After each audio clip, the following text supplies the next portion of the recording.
அகிலத்தின் அன்பான சொந்தங்களுக்கு இனிய வணக்கம். மீண்டும் காணொளிப்பதிவினூடாக சந்திருக்கின்றோம். காசாவில் இஸ்ரேலிய ராணுவம் நடத்தும் தாக்குதல்கள் மீண்டும் அதிகரித்திருக்கின்றன. பொதுமக்களுடைய உயிரிழப்புகள் மிகப்பெரிய அளவில் அதிகரித்திருக்கும் சூழ்நிலையில் நெதன்யாகுவுக்கு எதிராக இஸ்ரேலில் மிக முக்கியமான நடவடிக்கைகள் தற்போது நடைபெற்றிருக்கின்றன. அது மட்டுமல்ல, கத்தாரிலிருந்து ஹமாஸ் தலைவர்களை வெளியேற்றுமாறு உத்தரவு பிறப்பிக்கப்பட்டிருப்பதாக நேற்று இஸ்ரேலிய, அமெரிக்க பல தமிழ் ஊடகங்கள் கூட செய்திகளை வெளியிட்டிருந்தார்கள். இந்த விடயம் தொடர்பாக இன்று கத்தாரும் ஹமாஸின் உடைய தலைமை பீடமும் மிக முக்கியமான அறிவிப்புகளை வெளியிட்டிருக்கின்றார்கள். அடுத்து லெபனானிலும் இஸ்ரேல் மீது மிக கடுமையான தாக்குதல்கள் நடத்தப்பட்டிருக்கின்றன. இந்த சூழலில் காசாவிலும் பிராந்தியத்திலும் உலகிலும் என்ன விடயங்கள் எல்லாம் நடைபெற்றிருக்கின்றது என்பது குறித்த பிந்தைய நிலவரங்களை இந்த காணொளியில் விரிவாக பார்க்கலாம்.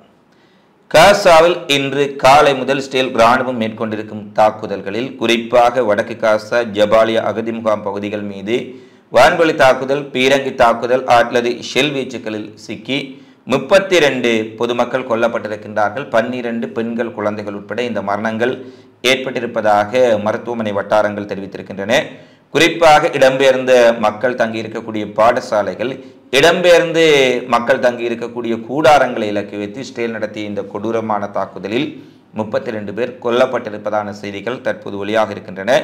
அடுத்து லெபனானிலும் இஸ்ரேல் நடத்திய தாக்குதலில், மவுண்ட் லெபனான் கவர்னரேட்டில் நடைபெற்ற தாக்குதலில் அல் மால்டின் ஜபில் மாவட்டத்தில் மட்டும் 4 குழந்தைகள் உட்பட 20 பேர் கொல்லப்பட்டிருப்பதாகவும் 16 பேர் வரை காயப்படுத்தப்பட்டிருப்பதாக லெபனான் சுகாதார அமைச்சகம் தெரிவித்திருக்கின்றது.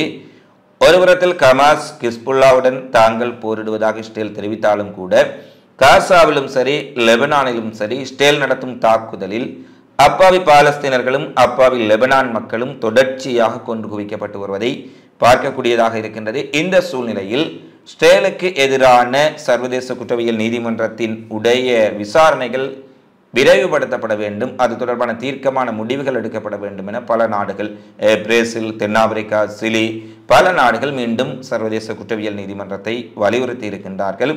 அது மட்டுமல்ல, காசாவில் ஒரு மிகப்பெரிய மனிதாபிமான பேரழிவு நடைபெற்றுக் கொண்டிருப்பதாகவும் இதை தடுப்பதற்கு உலகம் ஒன்றிணைய வேண்டும் என ஐநாவின் உடைய பொதுச் செயலாளர் ஆண்டனியோ குட்ரஸ் மீண்டும் உலக நாடுகளுக்கு அழைப்பு விடுத்திருக்கின்றார். இது காசா, லெபனானில் இவ்வாறான தாக்குதல்கள் இஸ்ரேல் நடைபெற்றுக் கொண்டிருக்கும் இந்த நேரத்திலே கத்தாரில் இருந்து குறிப்பாக ஹமாஸினுடைய தலைவர்கள், ஹமாஸினுடைய உயர்மட்ட தலைவர்கள் பலர் கத்தாரில் வசிக்கின்றார்கள். கத்தாரில் அவர்களுடைய அலுவலகங்கள் அமைக்கப்பட்டிருக்கின்றன. ஹமாஸினுடைய மறைந்த தலைவர் இஸ்மாயில் கனியே கூட கத்தாரில் தான் வசித்து வந்தார் என்பது குறிப்பிடத்தக்கது. இந்த நிலையில் கத்தாரில் இருக்கக்கூடிய ஹமாஸினுடைய தலைவர்கள் அனைவரையும் உடனடியாக வெளியேறுமாறு கத்தாரினுடைய அரசு உத்தரவிட்டிருப்பதான செய்திகள் நேற்று பரவலாக வெளியாக இருந்தன. இந்த செய்திகளை இஸ்ரேலிய ஊடகங்களும் அமெரிக்க ஊடகங்களும், இஸ்ரேல் அமெரிக்காவுக்கு சார்பான தமிழ் ஊடகங்களும் கூட அதிக அளவில் காவி தெரிந்தார்கள். கத்தார் ஹமாஸுக்கு எதிராக களமிறங்கி இருக்கின்றார்கள், ஹமாஸ் முழுமையாக வெளியேற்றப்பட்டிருக்கின்றார்கள் என்ற செய்திகள் எல்லாம் வெளியாக இருந்தன. இது பலருக்கு ஒரு குழப்பத்தை ஏற்படுத்தி இருந்தது. கத்தார் திடீரென ஹமாஸ் தலைவர்களை உடனடியாக வெளியேறுமாறு கூறியிருப்பதற்கு பின்னணியில் அமெரிக்காவினுடைய அழுத்தம் அல்லது அமெரிக்காவுக்கு ஆதரவான நிலைப்பாடாக இது இருக்கின்றதா என்ற கேள்விகளை நேற்றைய தினம் நாங்கள் கூட எழுப்பியிருந்தோம். இந்த சூழ்நிலையில் இன்று கத்தார் ஒரு தெளிவான ஒரு பதிலை கூறியிருக்கின்றார்கள். இஸ்ரேல் ஹமாஸ் இடையிலான சமாதான ஒப்பந்தத்திற்கு தூதுவர்களாக, மீடியேட்டராக செயற்பட்டு வந்த அந்த மத்தியஸ்த நிலையிலிருந்து நாங்கள் விலகிக் கொள்கின்றோம். ஏனெனில் இதில் இஸ்ரேல் இந்த உடன்படிக்கையில் ஆர்வமாக இல்லை. இஸ்ரேல் தரப்பிலும் சரி ஹமாஸ் தரப்பிலும் சரி போர் நிறுத்தத்திற்கு, சமாதான உடன்படிக்கைக்கு அவர்கள் ஆர்வமாக இல்லை. எங்களுடைய முயற்சிகள் வீணாகி கொண்டிருக்கின்றது. இந்த சூழ்நிலையில் தான் ஒரு தந்திரோபாய நடவடிக்கையாக பேச்சுவார்த்தையின் மத்தியஸ்தர் கடமையிலிருந்து நாங்கள் விலகிக் கொள்கின்றோம் என கத்தார் உத்தியோகபூர்வமாக அறிவித்திருக்கின்றார்கள். அமெரிக்காவில் இருக்கக்கூடிய குடியரசுக் கட்சியினர் கத்தாரின் ஈடுபாட்டை கடுமையாக விமர்சித்துள்ள சூழ்நிலையில் இந்த முடிவு வந்திருக்கின்றது. ஏனெனில் ஜோ பைடன் நிர்வாகம் தோல்வியடைந்து தற்போது டொனால்ட் ட்ரம்பினுடைய குடியரசுக் கட்சியினுடைய நிர்வாகம் அமெரிக்காவில் வர இருக்கின்றது. ஜனவரி 20 டொனால்ட் ட்ரம்ப் பொறுப்பேற்றுக் கொள்ள இருக்கும் சூழ்நிலையில் குடியரசுக் கட்சியினர் கத்தார் ஹமாஸுக்கு ஆதரவாக தொடர்ச்சியாக செயற்பட்டுக் கொண்டிருக்கின்றார்கள். அவர்களுடைய மத்தியஸ்த நிலையை கூட ஒரு சந்தேகத்துக்கிடமாக கேள்விக்குட்படுத்தி இருந்தார்கள். இது கத்தாருக்கு மிகப்பெரிய வருத்தத்தையும் கோபத்தையும் ஏற்படுத்தியிருந்தது. இந்த சூழ்நிலையில் தான் கத்தார் இந்த மத்தியஸ்த நிலையில் இருந்து நாங்கள் விலகிக் கொள்கின்றோம் என்ற அறிவிப்பை தற்போது வெளியிட்டிருக்கின்றார்கள். ஆனால் ஹமாஸினுடைய தலைவர்களாக இருக்கக்கூடியவர்கள் அந்த கத்தாரில் இருக்கக்கூடிய தூதரகத்தை மூடிவிட்டு அவர்கள் வெளியேற வேண்டும் என தாங்கள் உத்தரவு பிறப்பிக்கவில்லை என்பதை கத்தாரினுடைய வெளியுறவுத்துறை அமைச்சகம் தெளிவுபடுத்தி இருக்கின்றார்கள். அவர் ஊடகவியலாளர் கேட்கின்றார், ஹமாஸினுடைய தலைவர்களை வெளியேற்றுவதற்கு உங்களுக்கு ஏதாவது அழுத்தங்கள் பிரயோகிக்கப்பட்டதா என்ற கேள்விகளுக்கு அவர் ஆம் என்றும் சொல்லவில்லை, இல்லை என்றும் சொல்லவில்லை. கத்தாரினுடைய வெளியுறவுத்துறை அமைச்சர் குறிப்பிடுகின்றார், இதுவரை ஹமாஸ் இயக்கத்தினுடைய தலைவர்களை கத்தார் மண்ணிலிருந்து வெளியேறுமாறு நாங்கள் குறிப்பிடவில்லை, அதை மட்டும் இப்போது சொல்ல முடியும் என்று கூறியிருக்கின்றார்கள். இதன் காரணமாக கத்தார் ஹமாஸை வெளியேற்றி இருக்கின்றார்கள் என்ற செய்திகளுக்கு ஒரு முற்றுப்புள்ளி வைக்கப்பட்டிருப்பதை பார்க்கக்கூடியதாக இருக்கின்றது. எனவே கத்தார் இந்த முயற்சிகளிலிருந்து வெளியேறி இருக்கும் சூழ்நிலையில் எகிப்து அடுத்து இந்த மத்தியஸ்த நிலையில் ஒரு முக்கிய வகிபாகத்தை எடுப்பார்களா என்பதும் மிகப்பெரிய கேள்வியாக இருக்கின்றது. ஆரம்பம் முதலே ஸ்டேல் ஹமாஸ் இடையிலான மத்தியஸ்தராக கத்தாரும் எகிப்தும் செயற்பட்டு வந்தார்கள். ஆனால் பிரதானமான முக்கிய மத்தியஸ்தராக கத்தார் இருந்து வந்தது. இந்த சூழ்நிலையில் கத்தார் இந்த மத்தியஸ்த பதவியில் இருந்து விலகி இருக்கும் சூழ்நிலையில் எகிப்து இந்த மத்தியஸ்த நிலையை எடுக்கலாம் என்று எதிர்பார்க்கப்படுகின்றது. அது மட்டுமல்ல, எகிப்து பாலஸ்தீனத்துடன் ஒரு பகுதியினுடைய நிலப்பரப்பை எல்லையாக கொண்டிருக்கக்கூடிய ஒரு இடம், அது ராஃபா கிராசிங்காக இருக்கலாம், பிலடெல்பி காரிடராக இருக்கலாம்.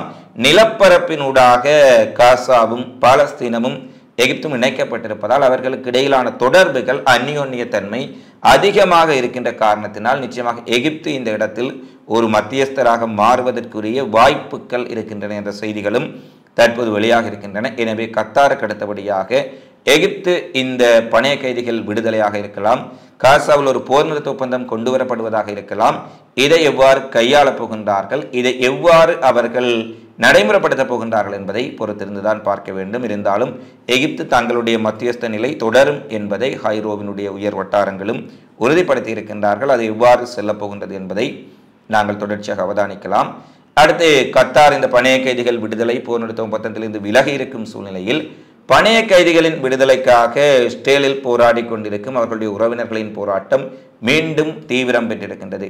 கத்தார் இந்த ஒப்பந்தத்தில் இருந்து வெளியேறி இருப்பதால் இனி ஒரு பணைய கைதிகள் ஒப்பந்தத்தை கொண்டு வருவதற்கும் அல்லது காசாவில் போர் நிறுத்தத்தை ஏற்படுத்துவதற்கும் உரிய வாய்ப்புகள் மிக மிக குறைவாக இருப்பதாக தெரிவித்து அவர்கள் உடனடியாக நெதன்யாகு அரசாங்கம் கத்தாரை மட்டுமல்ல எகிப்து போன்ற நாடுகளுடன் கலந்துரையாடி பணைய கைதிகள் விடுதலை தொடர்பான ஒப்பந்தத்தை துரிதப்படுத்த வேண்டும், பணைய கைதிகள் விடுதலையை ஊக்குவிக்க வேண்டும்.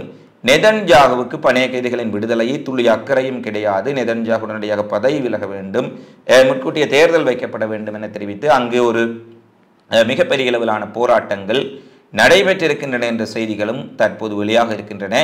குறிப்பாக இந்த போராட்டங்களில் ஆயிரக்கணக்கான மக்கள் கலந்து கொண்டு நெதன்யாகுவுக்கு எதிராக கோஷங்களை எழுப்பியிருப்பதுடன் வேண்டுமென்றே நெதன்யாகு பணைய கைதிகளின் விடுதலையை தாமதப்படுத்துவதாகவும் இந்த போரை தன்னுடைய சுயநலத்திற்காக அவர் நடத்தி கொண்டிருப்பதாகவும் மிகப்பெரிய அளவில் அங்கு கோஷங்களை எழுப்பியிருக்கின்றார்கள்.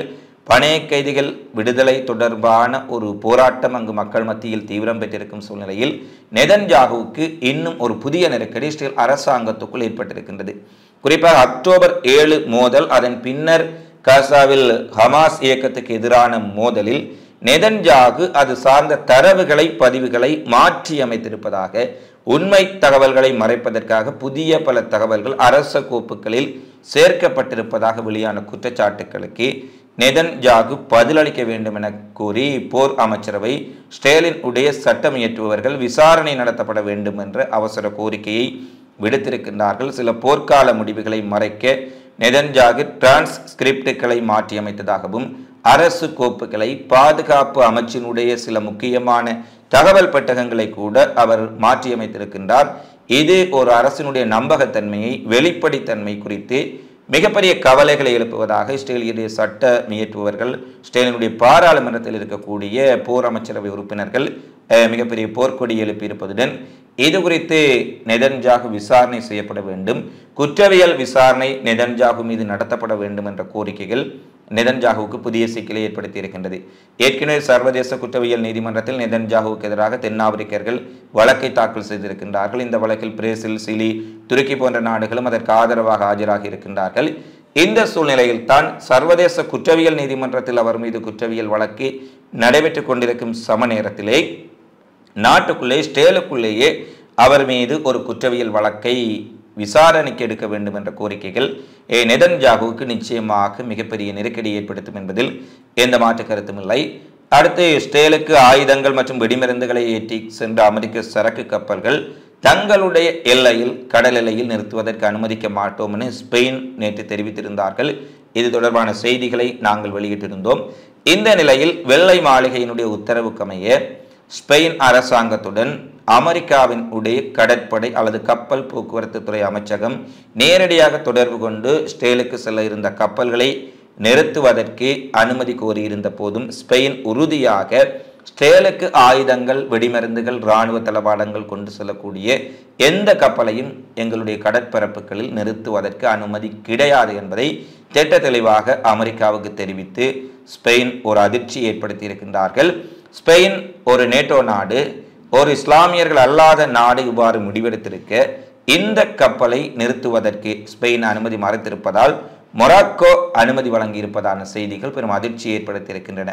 நேட்டோவில் இருக்கக்கூடிய ஒரு ஐரோப்பிய நாடு ஸ்பெயின் இஸ்ரேல் இனப்படுகொலை செய்கின்றார்கள், பாலஸ்தீனத்தில் போர்க்குற்றம் இழைக்கின்றார்கள், அவர்களுக்கு ஆயுதம் செல்லும் கப்பலை இங்கே நிறுத்த முடியாது என அமெரிக்காவுக்கே தெரிவித்துவிட்ட சூழ்நிலையில் ஒரு முஸ்லீம் நாடாக இருக்கக்கூடிய மொராக்கோ தன்னுடைய துறைமுகத்தில் இஸ்ரேலுக்கு ஆயுதங்கள் கொண்டு செல்லப்படும் கப்பலை நிறுத்தி இருப்பது எவ்வகையான ஒரு துரோகம் என்பதை நீங்கள் தான் உங்கள் கமெண்ட்ஸில் பதிவிட வேண்டும். அடுத்து ஹிஸ்புல்லாக்கள் நேற்றைய தினத்திலும் ஐடிஎஃப் இராணுவம் மீது வடக்கு இஸ்ரேல் மீது மிகப்பெரிய தாக்குதல்களை நடத்தியிருக்கின்றார்கள். 19 மணி நேரத்தில் 28 தாக்குதல்கள் நடத்தப்பட்டிருப்பதாக ஹிஸ்புல்லா தெரிவித்திருக்கின்றது. கைஃபா தொழில்நுட்ப தளத்தை சரமாரியான ஏவுகணைகள் மூலம் குறிவைத்திருப்பதாகவும் கொத்து கொண்டுகள் மற்றும் தடை செய்யப்பட்ட ஆயுதங்களை பயன்படுத்தக்கூடிய இஸ்ரேலினுடைய பீரங்கி படை தலைமையகம், இஸ்ரேலினுடைய முக்கியமான வெடிமருந்துகள் நிரப்பப்பட்ட தளங்களை இலக்கு வைத்தும் தாங்கள் தாக்குதல் நடத்தியிருப்பதாக ஹிஸ்புல்லா தெரிவித்திருக்கின்றது. கெலில் ஃபிங்கர் பகுதியில் இருக்கக்கூடிய பீரங்கி நிலைகளும் கவச படை நிலையமும் மிகப்பெரிய அளவில் பாதிப்புக்குள்ளாக இருப்பதாக ஹிஸ்புல்லா தெரிவித்திருக்கின்றார்கள். அது மட்டுமல்ல, ஹிஸ்புல்லாவினுடைய ஏவுகணை தாக்குதலால் கிரியாத் சோம்னாவுக்கு அருகில் இருக்கக்கூடிய இஸ்ரேலினுடைய தோல் தொழிற்சாலை, அதாவது இண்டஸ்ட்ரியல் காம்ப்ளெக்ஸ் மிகப்பெரிய அளவில் சேதப்படுத்தப்பட்டிருக்கின்றது என்ற செய்தியும் தற்போது இஸ்ரேலிய ஊடகங்களால் வெளிப்படுத்தப்பட்டிருக்கின்றது. இதன் காரணமாக பல கோடி நஷ்டம் இஸ்ரேலுக்கு ஏற்பட்டிருப்பதான செய்திகளை ஹிஸ்புல்லா வெளியிட்டிருக்கின்றார்கள். அடுத்து ஜனாதிபதி அமெரிக்காவினுடைய புதிய ஜனாதிபதியாக தேர்வு செய்யப்பட்ட டொனால்ட் ட்ரம்பை கொல்லும் சதித்திட்டத்துடன் டெஹ்ரானை இணைத்துள்ள அமெரிக்காவின் குற்றச்சாட்டை ஈரானுடைய வெளியுறவு அமைச்சர் அப்பாஸ் அராக்சி கடுமையாக மறுத்திருக்கின்றார். அமெரிக்க அதிபரை தேர்வு செய்வது அமெரிக்க மக்களினுடைய ஜனநாயக உரிமை. ஆனால் டொனால்ட் ட்ரம்ப் கொலையில் சம்பந்தப்பட்டதாக தெரிவித்து கைது செய்யப்பட்டவர்களை ஈரானுடன் தொடர்புபடுத்துவது ஏற்றுக்கொள்ள முடியாது எனவும் அது ஒரு 3ஆம் தர நகைச்சுவை என்றும் நிராகரித்திருக்கின்றார்கள். அதேபோல ஈரான் அமெரிக்காவுடன் ராஜதந்திர போரில் ஈடுபட்டிருப்பது உண்மையாக இருந்தாலும் அமெரிக்க அதிபர் டொனால்ட் ட்ரம்பை கொலை செய்யும் முயற்சிகளில் ஈரானுக்கு சம்பந்தம் கிடையாது எனவும் வேண்டுமென்றே இவர்கள் ஈரானை களங்கப்படுத்துவதற்காக அல்லது ஈரான் மீது ஒரு தாக்குதலை தொடுப்பதற்காக இவரான பொய்யான வதந்திகளையும் செய்திகளையும் மேற்குலக நாடுகளின் ஊடகங்களும் மேற்குலக நாடுகளின் அரசியல்வாதிகளும் பரப்பிக் கொண்டிருப்பதாக ஈரான் தெரிவித்திருக்கின்றது. அது மட்டுமல்ல, டொனால்ட் ட்ரம்ப் பதவியேற்ற காரணத்தினால் ஈரானினுடைய நடவடிக்கைகளோ பாலஸ்தீனத்திற்கான ஆதரவுகளோ ஈரானின் உடைய ஏனைய ரஷ்யா போன்ற பிரிக்ஸ் நாடுகளுடனான ஈடுபாட்டிலோ எந்த மாற்றமும் ஏற்பட போவதில்லை எனவும் டொனால்ட் ட்ரம்ப் பதவியேற்றாலும் ஈரான் தொடர்பான அமெரிக்க கொள்கைகளிலோ அமெரிக்கா தொடர்பான ஈரானிய கொள்கைகளோ பெரிய அளவில் மாறப்போவதில்லை என்பதையும் ஈரானினுடைய வெளியுறவுத்துறை அமைச்சர் அப்பாஸ் அராக்சி அவர்கள் தெளிவாக தெரிவித்திருக்கின்றார். இவைதான் இன்றைய நாளில் வெளியான மிக முக்கியமான செய்தி பதிவுகளாக நிகழ்வுகளாக பதிவாக இருக்கின்றன. தொடர்ச்சியாக காசாவிலும் லெபனானிலும் பிராந்தியத்திலும் நடைபெறும் நிகழ்வுகளை உடனுக்குடன் தெரிந்து கொள்ள அகிலத்தோடு இணைந்திருங்கள். இந்த காணொளி பதிவு தொடர்பிலான உங்களது மதிப்பான கருத்துக்களை தவறாமல் கமெண்ட்ஸில் பதிவிடுங்கள் என கேட்டுக்கொண்டு மீண்டும் ஒரு காணொளியில் உங்களை சந்திக்கும் வரை உங்களிடமிருந்து விடைபெறும் நான் உங்கள் அன்பின் சந்துரு. வணக்கம்.